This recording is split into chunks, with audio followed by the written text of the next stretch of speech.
Aqui depois colocar o tema. Vai, começa. Estamos informando as pessoas. Comentar. Deixa. Aqui, ó.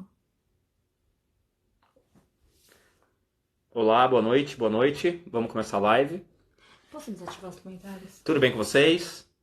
Tudo jóia? Muita gente conhecida entrando, também muita gente que eu não sei quem é, mas tenho certeza que é gente legal, gente fina, gente boa. E hoje a gente vai fazer uma live com o James, não sei nem como é que fala o nome dele, deve ser Gulbrandsen.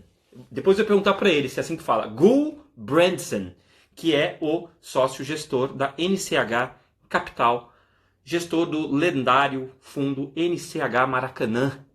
É o único fundo que passou incólume por toda essa crise sem ter que investir lá fora. E aí o James daqui a pouco vai explicar pra gente como é que ele fez isso. Incólume por essa crise, porque teve fundo que passou incólume, ele até rendeu, mas comprava ativo lá fora. Aí também fica fácil, né? Eu quero ver qual foi a mágica que ele fez, qual foi a magia que o James fez para manter a vol controlada e não ter um drawdown. Eu tô falando com o James agora, tudo bem? Oi, tudo bem? Como vai? Tudo bom? Tudo ótimo. Só uma coisa, como é que eu falo? É Gulbrandsen, tá certo? Você acertou 100%. Até tem a maioria dos americanos nem acertam, então... Muito bem. Como é que você tá? Tudo bem com você?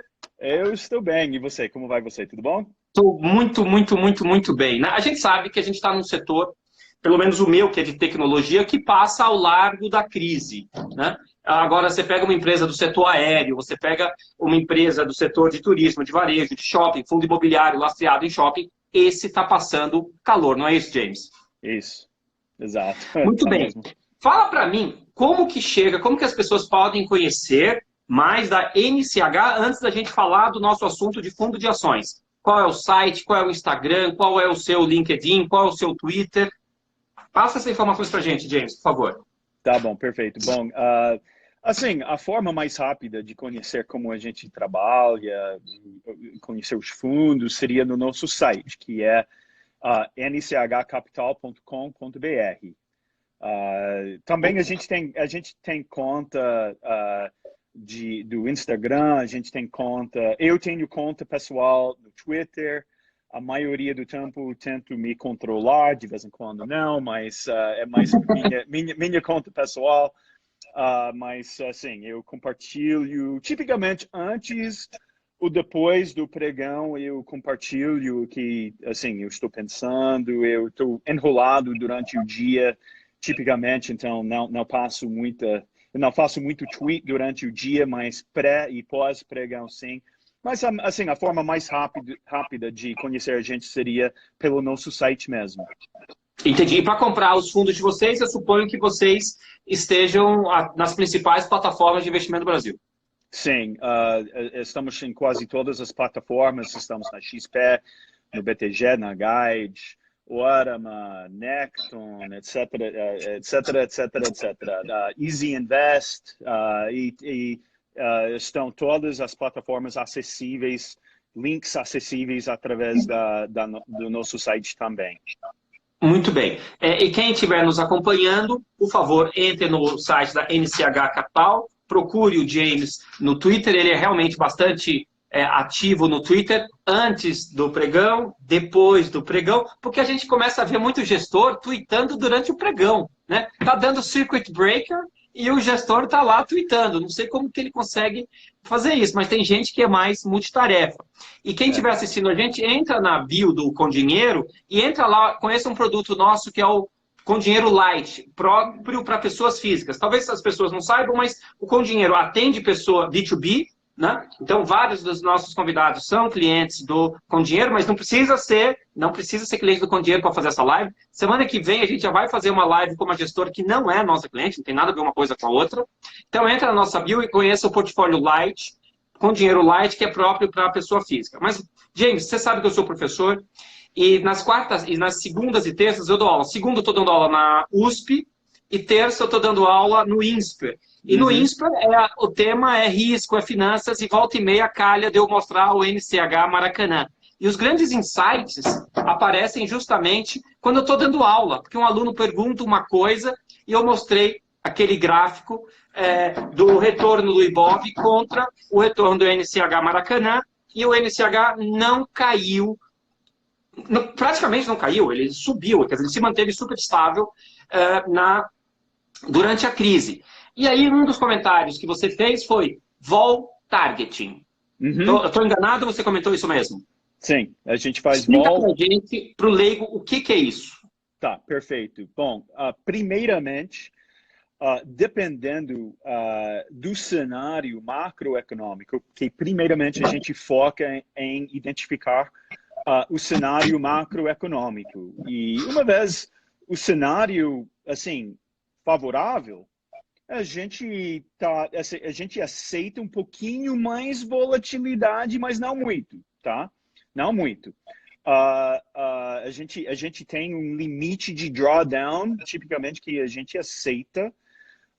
Mas, assim, se estamos num momento, assim, perigoso, macroeconomicamente, a gente quer, assim, a gente aceita muito menos volatilidade nos nossos fundos. Então, quando eu falo de vol targeting, a gente tenta controlar a volatilidade do fundo de entre 10 a 15% anualizado, tá?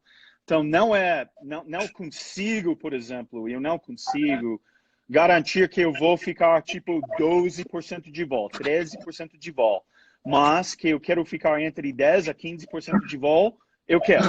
E então a gente faz modelagem todo dia, até assim, de vez em quando, especialmente nos dias mais difíceis, digamos, em março e em abril, assim, é um trabalho constante ao longo do dia no time de risco, entendendo qual, dado o posicionamento dos fundos, qual a nossa volatilidade esperada, digamos. Entendi. Só para gente, para quem for meu aluno da USP, do INSPER, de outros lugares que eu dei aula, a vol anualizada, você parte de retornos diários, monta a matriz de correlação, usa aquela formulinha do Markowitz, obtém o risco diário e multiplica pela raiz quadrada de 252. É isso ou eu falei errado? Não, falou correto. Volatilidade é o padrão desvio padrão, desculpa, que é exatamente isso. Assim, de uma forma mais fácil, talvez seria dizer que, por exemplo, eu tenho no meu fundo, eu tenho observações de mais ou menos 7 anos e pouco. Então, eu tenho N observações, N sendo 7 anos vezes mais ou menos 280 dias, 250 dias por aí, né? 252 dias por ano é o costume, como você falou. Aí eu tenho uma média retorno, um retorno médio do meu fundo. E então, assim, se eu fizesse a soma de entre o retorno do dia, os meus retornos, menos o retorno médio, e eu faço square, não sei como dizer, é o quadrado. Ou ao quadrado, você tira a raiz, Exato. você soma as diferenças ao quadrado e tira a raiz quadrada no final. Exato. Dividido pelas observações, N menos 1, você Para chega... ser amostral. Mas N menos 1 para ser amostral. Exato. E depois, raiz quadrado, Raiz quadrada, perfeito. Você chega ao desvio padrão do fundo. Ou seja, em termos mais simples, é tipo, bom, eu tenho, o meu fundo gera retornos diários. E ao longo do tempo, o meu fundo, então, tem um retorno médio. Se eu quiser uma volatilidade baixa, quer dizer que eu preciso que todos os dias meu retorno diário eu preciso que não fique longe do retorno médio do fundo. E aí, por isso que a gente faz vol targeting, que é algo que fazemos diariamente. Todo dia eu recebo do meu time de risco, eu recebo uma planilha que mostra vários cenários de retorno dado, retorno do fundo dado o retorno diário ou diário, sim, do IBX. E aí eu posso abrir papel por papel quais são os papéis que estão mais contribuindo ex ante a minha volatilidade, e aí eu consigo montar uma fronteira eficiente, Markowitz, que faz com que eu tenha eu espero, uma correlação baixa com o mercado, com retorno positivo. Qual o histórico de dados você pega para calcular essa vol que você quer entre 10% e 15%? Tudo bem, você tem um fundo que tem 7 anos, 7 vezes 252 vai dar uma determinada quantidade de retornos diários, mas para você chegar nesse 10 a 15, você pega 30 dias, 21 dias, desde o início, qual intervalo você pega? E se você usa ILMA, se você usa alguma outra técnica dessa, a GART, ART, ou é só o desvio padrão simples mesmo nos últimos N dias úteis? Bom, tudo depende da composição atual da carteira, né?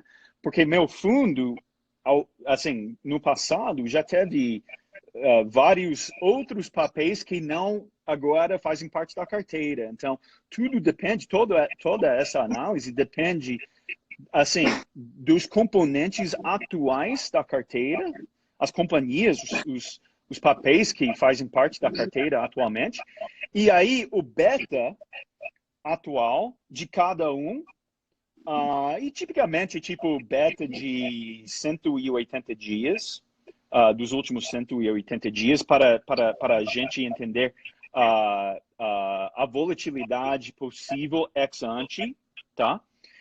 E aí eu consigo entender, ok, dado meu beta de cada um dos papéis, e aí eu construo um beta em geral da carteira, eu posso aí entender a correlação, ou covariância que é uma função do Rho, né?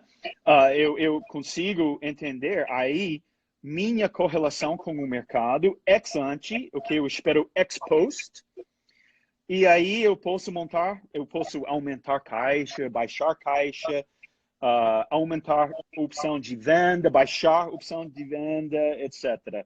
Tudo querendo, um resultado estável. Eu estou querendo um resultado estável e um resultado positivo.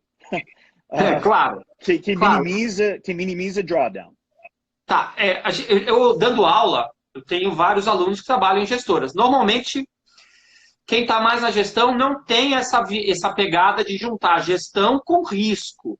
Muitas vezes a gente escuta o seguinte, que o gestor não quer nem saber do cara de risco. O cara de risco é como se fosse um inimigo. É um cara que está lá para encher o saco dizendo que ele não pode fazer aquela operação e tem que zerar a posição. Então, você tem a sua área de risco? Você é o cara de risco ou você convive bem com o pessoal de risco?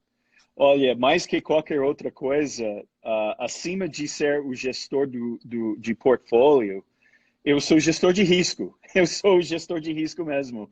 Eu acho que a função mais importante que eu faço no dia a dia é a gestão de risco com o time de risco. Somos 3 no comitê de investimentos aqui na NCH. E um membro essencial desse comitê é o nosso trader, o cara que calcula ao longo do dia, junto com o resto do time de trading, o nosso risco nos fundos. Então, não, eu abraço a função de gestão de risco, porque para mim, para nós, o que faz toda a diferença do longo prazo é controlar drawdown, ok? Como vocês sabem, e a matemática, quando se fala de retorno sobre seu investimento, a matemática pode ser muito cruel. Você cair 50%, não quer dizer que você tem que retornar 50% para voltar, não. Você tem que dobrar seu dinheiro. Exato. Tem que dobrar. Exato. Se você cair 50%, tem que dobrar. E então, o ponto do nosso, a meta da nossa gestão é de minimizar os drawdowns para que a gente possa, assim, subir, para que a gente possa obter um retorno positivo. Porque fica muito mais fácil conseguir um retorno positivo anualizado se você limita as quedas, se você limita os drawdowns, você está jogando de uma forma bastante mais favorável do que, por exemplo, se você está caindo 20, 30, 40, 50%, e aí tem aquela sensação de, poxa, eu tenho que recuperar esse drawdown, talvez eu preciso de tomar mais risco para recuperar isso, e se o risco que você toma não der certo, aí você começa a cair mais, quer dizer que você, assim, você fica mais a fundo no buraco de perdas. Então, o nosso trabalho, essencialmente, é de tentar evitar no máximo possível. É difícil, a gente não consegue sempre, mas assim, a nossa meta sempre é de evitar perdas drásticas.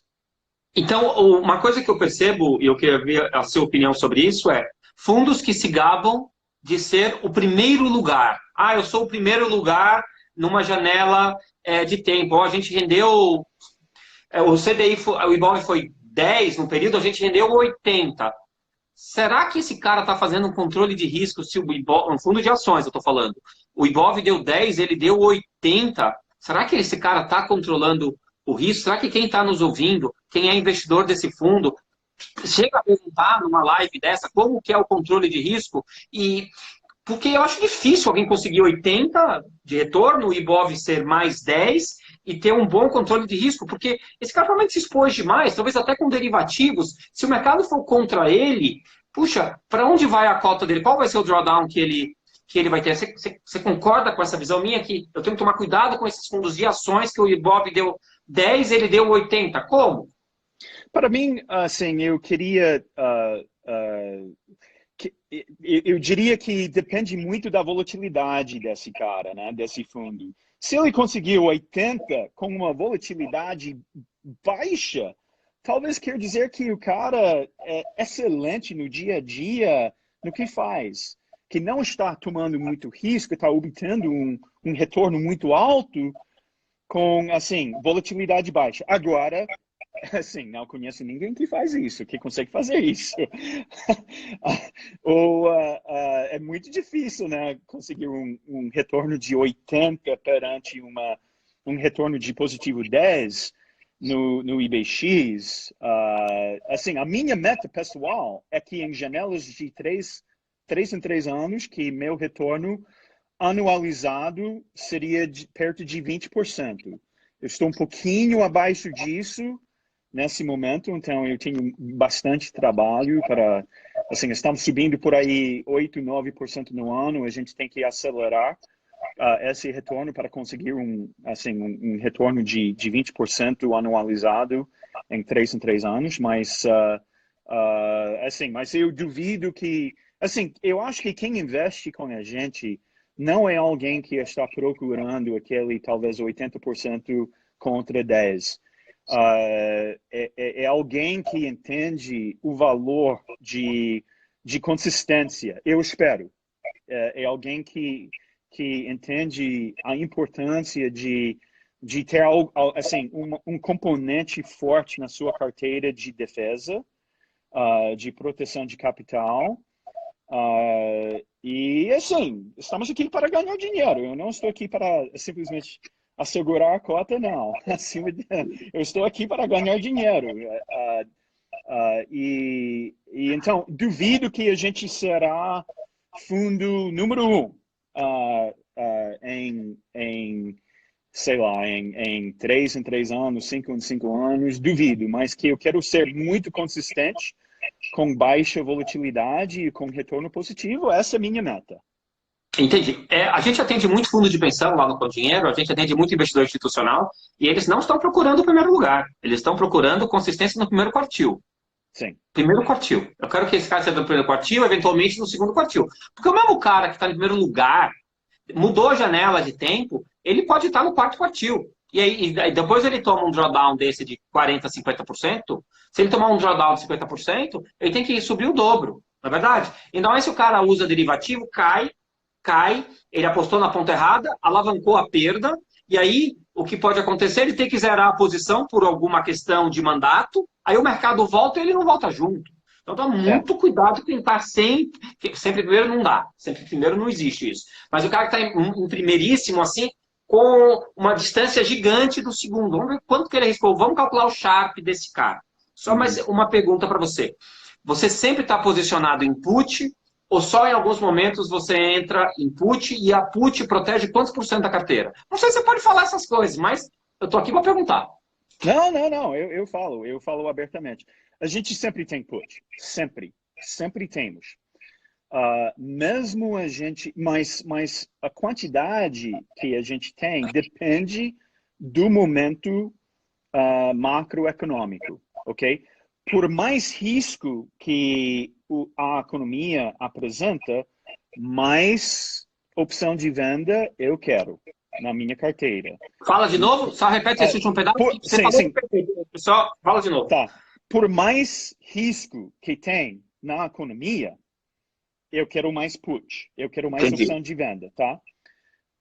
Por menos que tem, eu quero menos. Só que respeitando a nossa modelagem de risco, que tipicamente a nossa modelagem, a nossa meta é de, entre 0 a 5, eu vou dar algumas faixas. Não vou falar especificamente dos strikes que fazemos, mas por exemplo, se a gente, entre 0 a 5% de queda, digamos 2 a 5% de queda, eu quero que meu beta realizado seja entre tipo 0,3 a 0,4, tá? Ou seja, se cair 5% o mercado, eu quero que meu fundo não caia mais do que 2% contra 5%.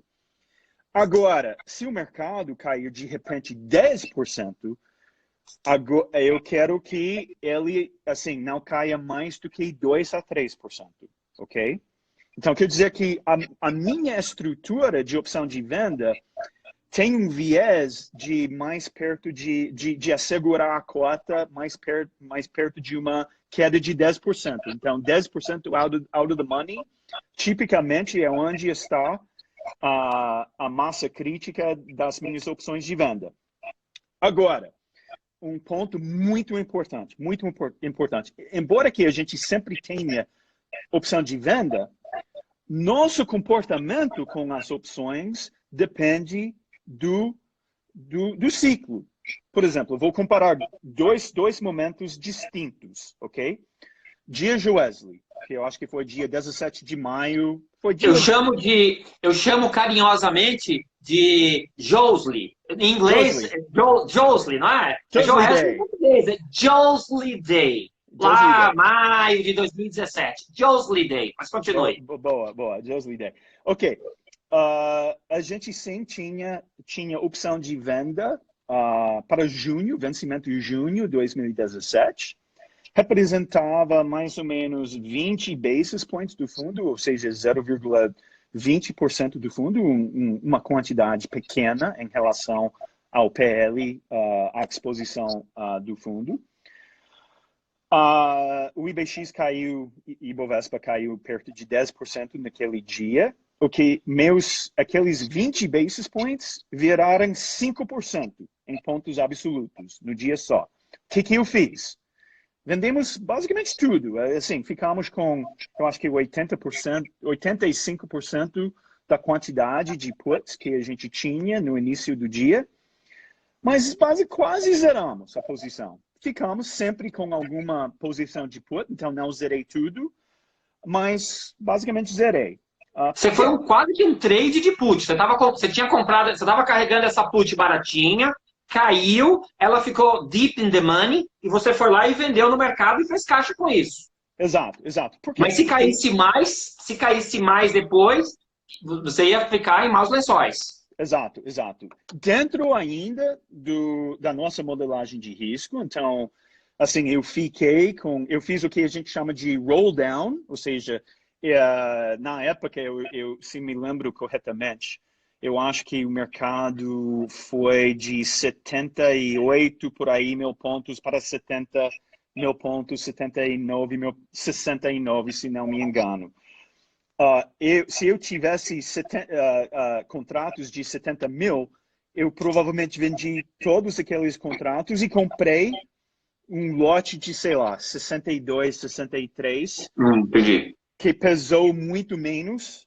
Você trocou. Entendi. Você mudou o strike. Você mudou o strike da Exato, put. Você trocou. exato, Você exato. continuou protegido e fez dinheiro com isso.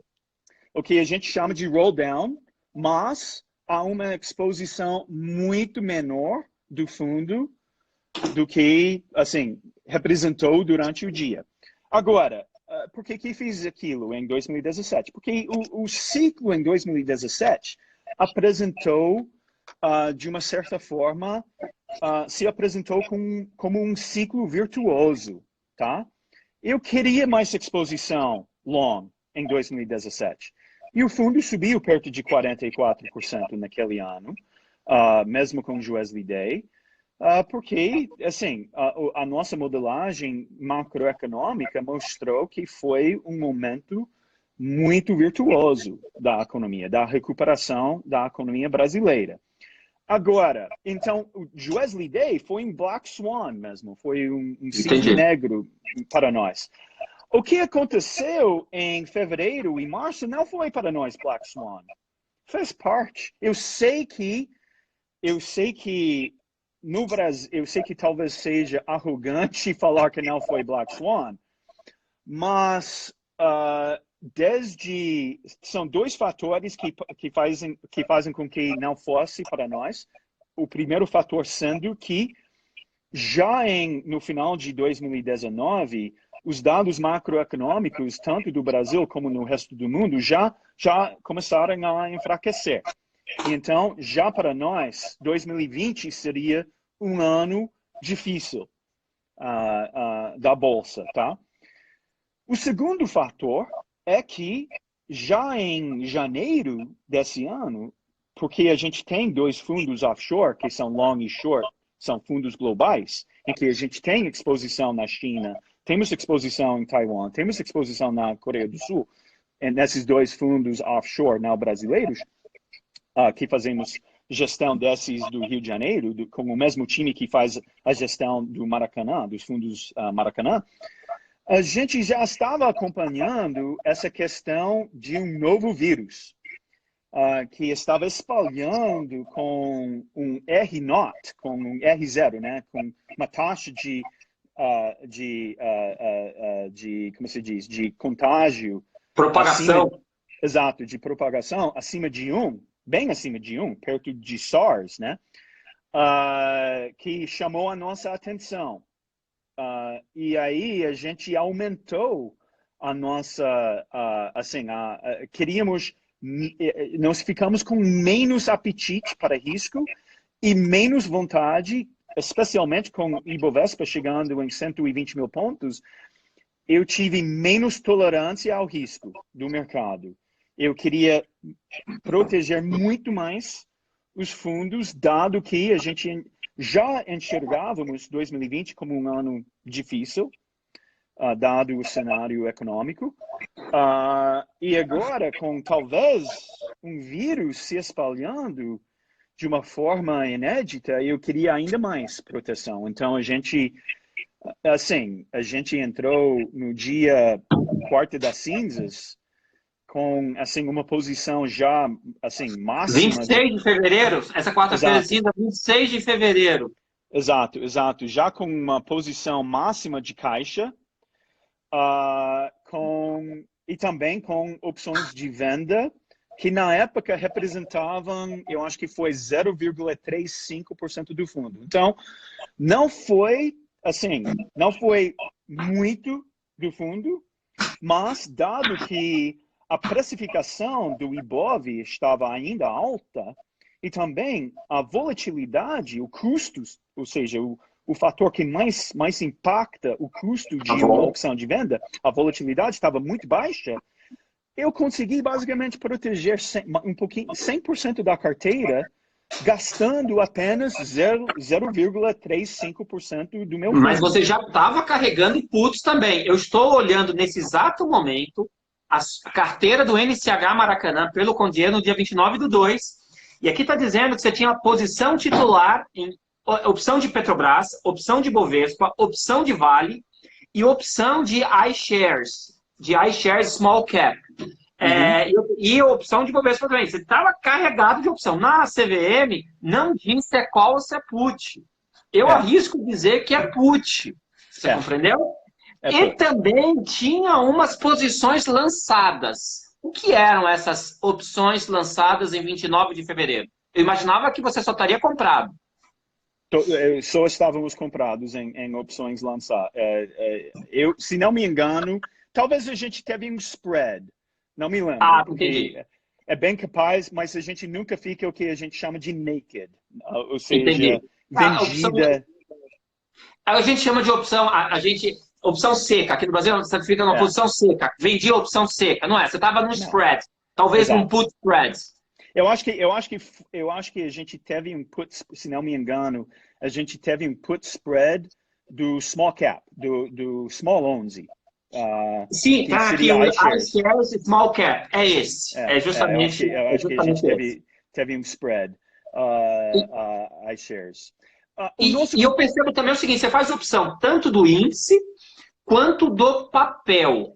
Dá para explicar por que você faz por um? Tem a ver com a volatilidade da opção, que o preço fica mais barato uma do que a outra, não tem nada a ver com isso. Por que puts, tanto de certos papéis como do índice inteiro?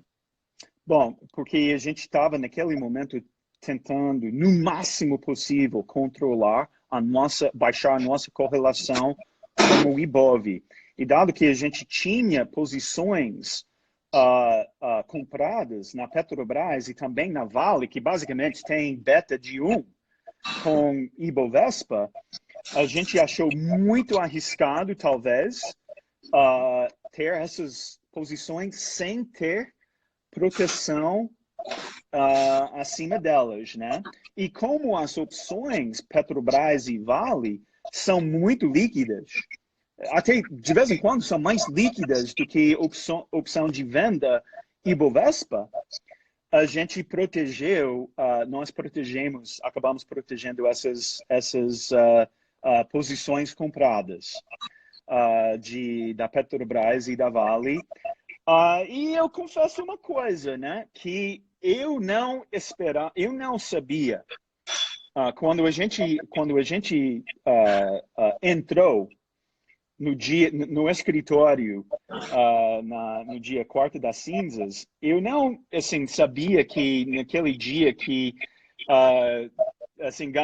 ganharíamos mais ou menos 1% no fundo long only.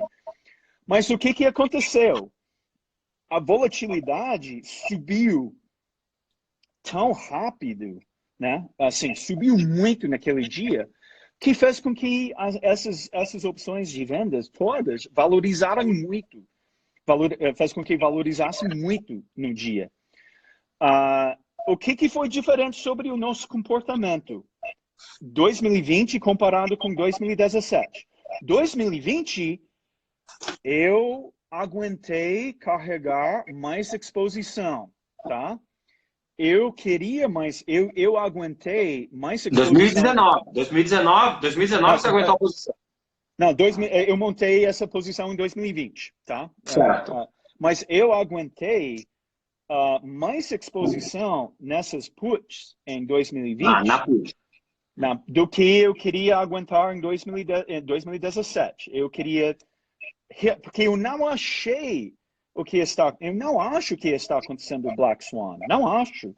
Eu acho normal, dado que estamos num ciclo tão, extremo, negativo, comparável com apenas poucos ciclos do passado, eu acho totalmente razoável essa queda que está passando no Ibovespa esse ano. Tá dentro da nossa normalidade. E como essa queda está dentro da nossa normalidade, nós não a consideramos como se fosse algo abnormal. Eu entendi. Uhum. Eu entendi. No ano vocês estão com 7,55, não é isso? Até o dia 9, no ano vocês estão com 7,55 até o dia 9. Vou ver aqui, eu não, sabe, o que me importa são as cotas semestrais. Bom, até fechamento de ontem... Tem um cachorro latindo aqui, peraí.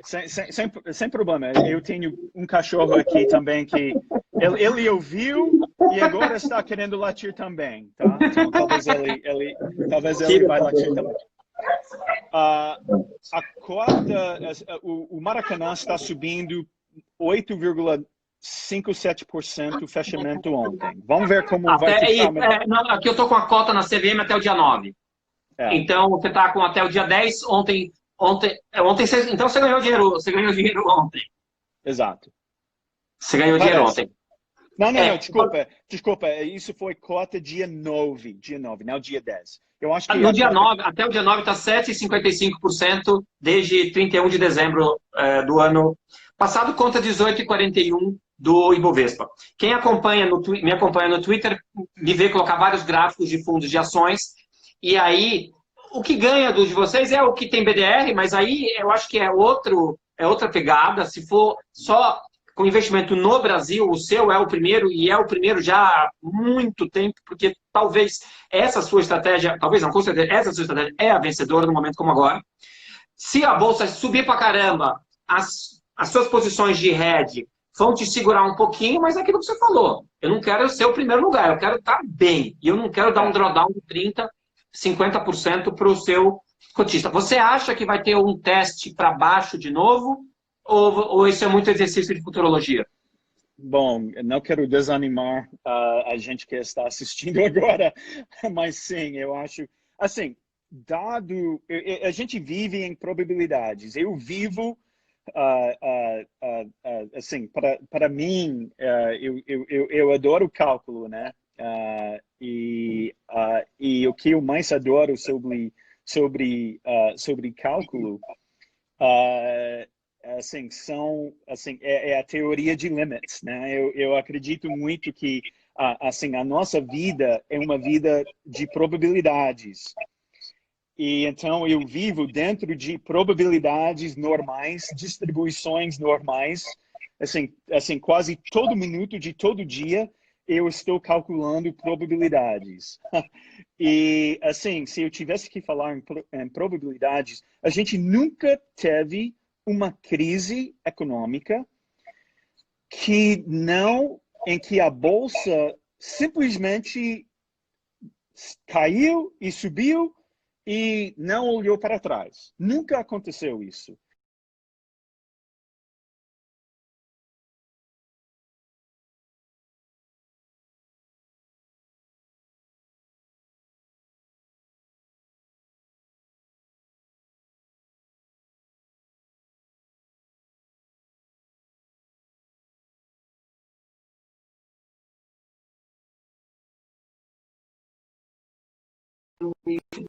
Dele tá... bom, eu não sei. É o meu ou dele? Vamos lá, pode... Eu não sei se foi o meu ou o seu que travou, mas... Também eu. Você estava falando das probabilidades. Tá, vou repetir. Nunca teve uma crise. Estamos em crise, ok? Desculpa, estamos em crise, tá? Inédita, talvez. Talvez estamos em depressão. Mas nunca teve uma crise em que o mercado simplesmente caiu, assim, assustou, subiu e acabou a crise. Não, nunca aconteceu isso.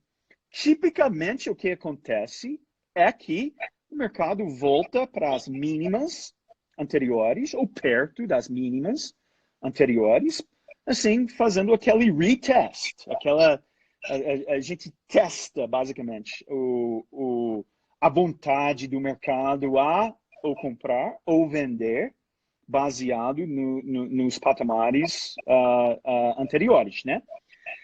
Então, eu diria, não, a probabilidade não é de 100%, mas a probabilidade é grande que vamos voltar para 60 e poucos mil pontos.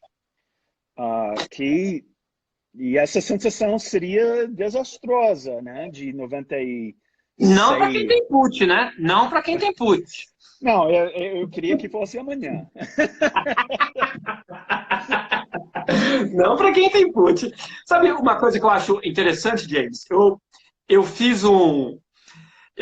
postei hoje no Twitter que tem ações no Brasil que estão no all-time high.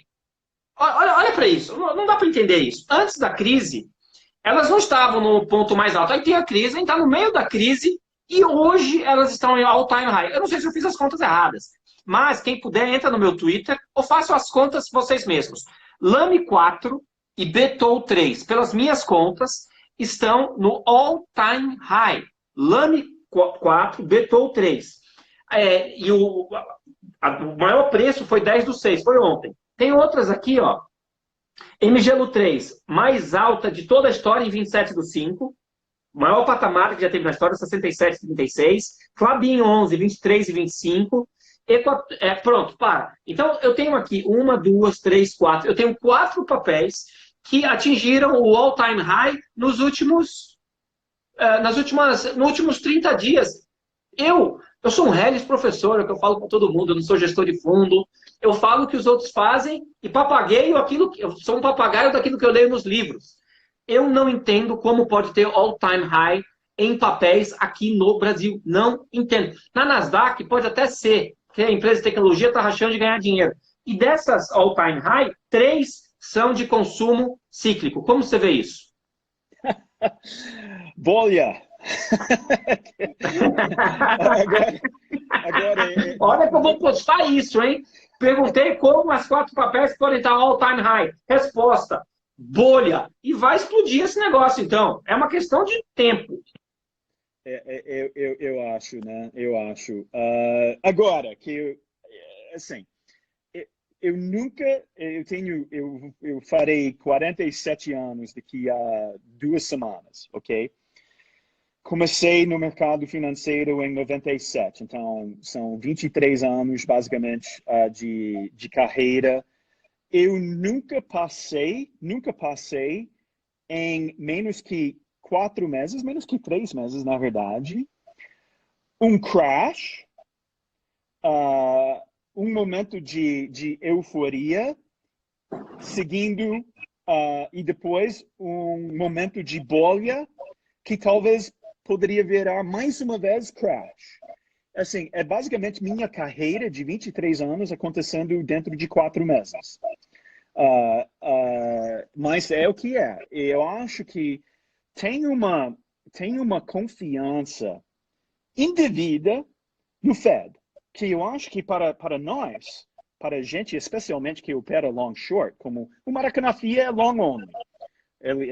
Eu quero, assim, eu acho que perder dinheiro é o pior negócio de business, o pior modelo de negócio que existe. Então, eu quero que ele não caia, então faço o máximo possível para que não caia. Mas para quem tem também fundo long short, como eu acho que a arbitragem que existe entre a confiança no Fed e na realidade do que o Fed pode entregar é algo assim que me anima. Hoje foi o melhor dia, por exemplo, da história dos nossos fundos long short globais, offshore. Principalmente por causa dessa, eu acho que deslocação entre esperança e a realidade. Que o Fed está sim injetando liquidez inédita, tudo bem.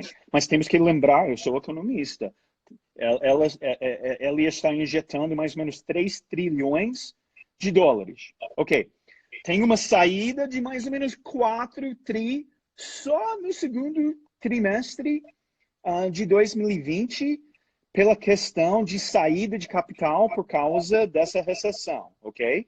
Então, ele nem está recompensando a saída de dinheiro, e a gente vê isso, por exemplo, na velocidade de dinheiro. Está muito baixa, está caindo a velocidade. Sim, M2 está subindo, mas a velocidade está caindo.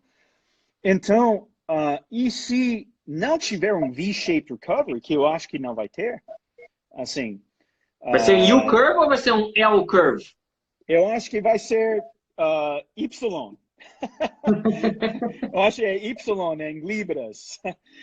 Caiu, basicamente caiu, recuperou um pouquinho, depois vai ficar mole, lento, e depois vai cair de novo e depois começa a recuperação. Então, eu acho Y-shaped em libras. Y-shape, entendi. Quase como Entendi. se fosse W. Entendi. Mas, Quase um W, quase um W. exato. E eu vejo o pessoal muito otimista. Assim, como eu sou engenheiro, eu fui para finanças depois, eu sou formado em engenharia, depois eu fui estudar finanças porque eu gostava de dinheiro, eu tenho esse mal que gosta de dinheiro.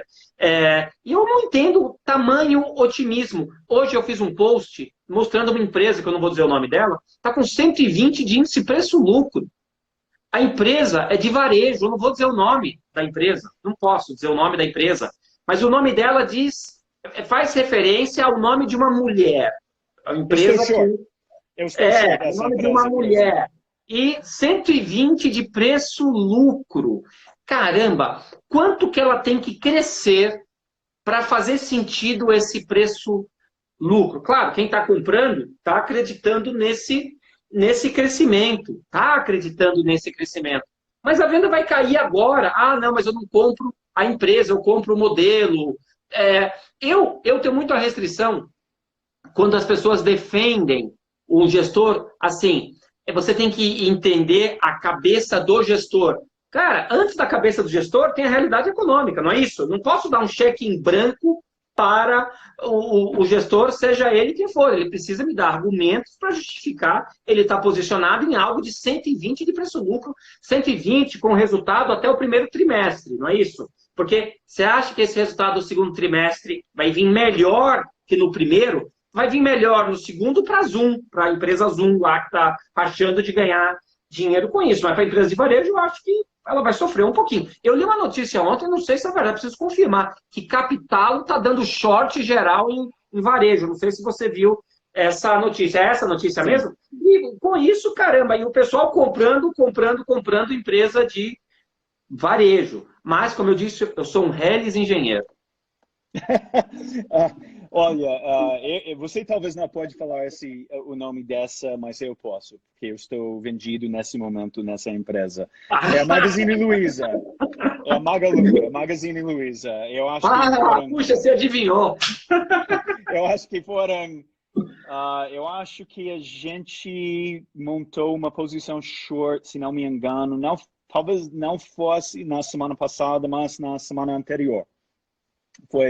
Foi baseada, a posição vendida foi baseada no resultado recente do primeiro trimestre. E, assim, eu confesso que eu estou menos focado no múltiplo PL dessa empresa, que, assim, concordo, tá, assim, não faz sentido, na minha opinião. Mas eu estou mais focado no ciclo de lucratividade em que ela está em comparação com o preço que tem que pagar para ser o dono, assim, dessa empresa. E, assim, e todas as nossas posições vendidas nos fundos long short, porque o Maracanã FIA não faz short, não faz posição vendida, mas todas as posições vendidas de companhias individuais nos nossos fundos long short são pequenas. Então, estamos falando sobre uma posição de talvez 1% do fundo vendido, tá? Não é uma posição tipo 10% do meu fundo está vendido na Magalu. Mas para nós parece assim, as margens estão em queda, os retornos sobre capital investido estão caindo. Ela está crescendo sim, e isso vale, só que ela não está crescendo de uma forma saudável. Ou seja, eu quero crescimento que pelo menos mantém o retorno sobre capital investido. Quando vem crescimento ao custo do retorno sobre capital investido, quer dizer que você tecnicamente... Deu uma travada. Tecnicamente, você parou no tecnicamente. Então, tecnicamente, destruindo capital. Quando você cresce e seu ROIC marginal cai, quer dizer que você está destruindo capital. Que pode ser que o investimento que eles estão fazendo nesse momento vai ter um resultado positivo no futuro, pode ser, mas por enquanto a gente acha que não. Então, mas a gente acha que convicção mata. Então, Entendi. uma outra razão, talvez uma coisa que diferencia também o nosso fundo entre outros, é que, assim, falando sobre a fronteira, falando sobre Markowitz, falando sobre fronteiras Eu fiz um post eficientes. sobre isso a semana passada, né? Retrasada. Eu vi. E o meu fundo ficou ali na fronteira. Eu não martelei, não. Não fiz window dressing para o número sair bonito. Foi o que foi. Foi o que foi. E vai ter os nossos momentos ruins, tá? Então, o meu fundo foi xingado como o pior fundo do Brasil no ano passado, entendeu? Então, Mas tem que saber quem xingou, né? Tem que saber quem xingou. Dependendo de quem xingou, foi elogio. Mas tudo bem, faz parte, né? Como parte da nossa modelagem de risco, eu não monto posições grandes compradas, nem vendidas nem compradas. Então, uma posição média do nosso fundo seria tipo 5% do PL. Eu estou vendo agora a sua carteira de 30/4, porque vocês ainda não chegou a carteira de 30 de maio na CVM. Sim. Se chegou, eles não publicaram. Eu só estou com 30/4. Não sei se você viu a gracinha da CVM, que não vai mais colocar a casa decimal nas posições dos fundos. Não sei se você viu isso. Quem é que fez um lobby lá na CVM que não tem mais casa decimal e acha que vai atrapalhar o algoritmo que descobre posição omitida? Não destrói meu algoritmo. Eu estou vendo aqui, se eu estiver errado, você me corrige. É uma posição omitida sua, 5%, 30/4, Tiet 4, está omitida. Tiet 4 faz sentido ou o algoritmo que eu mesmo programei está errado? Não, eu acho que é Tiet 11. Tiet 11. Mas tem o Tiet lá. Sim, tem. 5%. E a posição máxima, o papel que você mais tem em abril que está aberto é 6,11% de Vale 3. Exato. Certo? E aí também tem posição em JBS e tem posição em B3 também. E tem lá uma carteira que, como é o que você disse, o peso máximo de um ativo na sua carteira é 6%, tá aqui, é 6,11%. O resto é de 5 para baixo. Exato. Então, a média, em geral, para nós seria a distribuição da nossa carteira está muito próxima. Tem algumas posições que, para nós, são mais arriscadas, então a gente não deixa acima de 2% a 3%, mas, na média, tem outras que chegam a ser 6%, como... Rapt 4 já passou pela carteira de vocês ou o algoritmo errou? Rapt 4. Deixa eu ver. Eu sei, está falando sobre dia 30/4? 30/4. Eu estou vendo aqui, tem umas posições aqui omitidas. Não sei se faz sentido. Rapt 4 e DVL 3. E DVL? Não, essa de jeito nenhum. Não, mas eu acho que a gente teve Rapt 4. Né? Isso, Rapt 4. Beleza.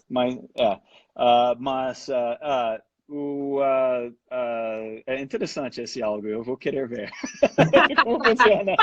O dinheiro está aí com vocês, vocês sabem disso, vocês são clientes antigos. Está aí com vocês, então dá uma olhada aí nesse algoritmo. Mas a CVM quer matar meu algoritmo. Agora que tirou as casas decimais, de fato complicou, mas eu já modifiquei o algoritmo, que isso aí vai ter que modificar outra coisa. Daqui a pouco a CVM vai falar, não precisa nem mais mandar carteira. Legal. Mas, assim, por exemplo, eu gosto de posições não, assim, grandes, porque, assim, esse jogo, o jogo de investir na bolsa é um jogo de informação imperfeita, né? E eu não sei o que vai acontecer amanhã, só que eu sei que por exemplo, eu vou falar de um caso, o pior caso da minha carreira, que aconteceu em 2018, foi a Smiles, tá? A gente estava na Smiles quando ela caiu 38% num dia só. Antes daquela queda, a pior queda que levei diária de um papel só foi tipo 10%. Entendi. Eu fiquei, assim, não acreditando o que eu vi na tela, mas ela me custou muito pouco, na verdade, porque, assim, se fosse uma posição como muitos da minha concorrência faz, assim, posições de 10, 15, 20, até mais por cento do PL do fundo, talvez eu não estaria aqui falando com você. Você teria Talvez se demitido. eu não teria mais fundo de investimento. Mas foi uma posição relativamente pequena, em geral, e aí não. Então, é por isso que eu acho que também a gente consegue. Por isso que, olha, quem compra a gente achando, quem entra nos fundos do Maracanã achando que vai virar um caso de, sei lá, de Equitas, de Alaska, que a gente vai subir 80, 70, 100% no ano só. Desculpa, eu acho que não vai acontecer, não. Eu não, a gente não tem esse perfil. Mas o que eu quero entregar é 20% anualizado em cada 3 em 3 anos. Depois eu posso mostrar para você um estudo que eu fiz. Não vou dar nome aos bois, mas eu mostro para você depois. Tá. Eu somei as captações líquidas de alguns fundos que você citou, não vou dizer qual. Somei a captação líquida desde o início e comparei com o PL. Uhum. O PL de um desses fundos é $500 milhão menor do que ele captou. Ixi. O que isso Então, significa? O que isso significa? Ele foi muito bem em algum momento quando ele era mais magrinho, quando ele tinha menos PL. Captou muito, caiu a cota. Só que o rendimento desde o início continua bom. Só que o rendimento com o PL alto não está bom. É destruição de valor. é difícil, né? É muito difícil, o investidor não pergunta isso. Uma pergunta que você não está preparado para responder agora, mas faz essa continha. Quanto você, não sei se você já fez essa conta no seu fundo, quanto a sua captação líquida desde o início contra o seu PL hoje? Eu já fiz para você. Eu não vou dizer aqui porque eu não vou fazer propaganda. Depois faz para você. Tá. Porque o que indica a captação líquida de um fundo ser maior que o PL que ele tem hoje? Não é destruição de valor? Mas também eu não critico muito minha concorrência, porque eu sei que a vida é difícil e um dia eu estou criticando, assim, aquela crítica volta em cima de mim. Então, Por isso que eu nunca vou querer ser gestor. Eu não quero ter time de futebol, porque eu sempre posso falar de quem eu quiser. James, a gente tem 1 minuto. Fala para mim das suas mensagens finais de como chegar no NCH Maracanã, como chegar até você. Repita aquela parte inicial, porque está acabando a live e eu não quero que interrompa abruptamente. Perfeito, tá. Quem gostaria de entender mais sobre a NCH Capital, eu sugiro que vocês visitem o nosso site, nchcapital.com.br. Uma coisa que eu acho que também diferencia a gente é que nós, os sócios, somos os cotistas mais relevantes em todos os nossos fundos. Skin in the game. É skin in the game mesmo. Eu acho que perto de 70% do PL do Maracanã FIA é dos sócios. Então, uma das razões porque eu não gosto de perder dinheiro, porque o Maracanã não perde dinheiro porque eu odeio perdas. Então, eu tenho meu dinheiro lá no fundo, então eu não aceito perdas. Então, quer dizer que também, como falei, não, assim, se você eu tem tenho que terminar. Vai acabar. Tá bom. Então, mas eu agradeço muito o convite e a gente com certeza se fala depois. Um abraço, foi muito legal essa live. Entrem no Condeiro, entrem no meu Twitter, entrem no Twitter do James. Um abraço, que acabou o tempo, pessoal. Tchau, tchau. Tchau.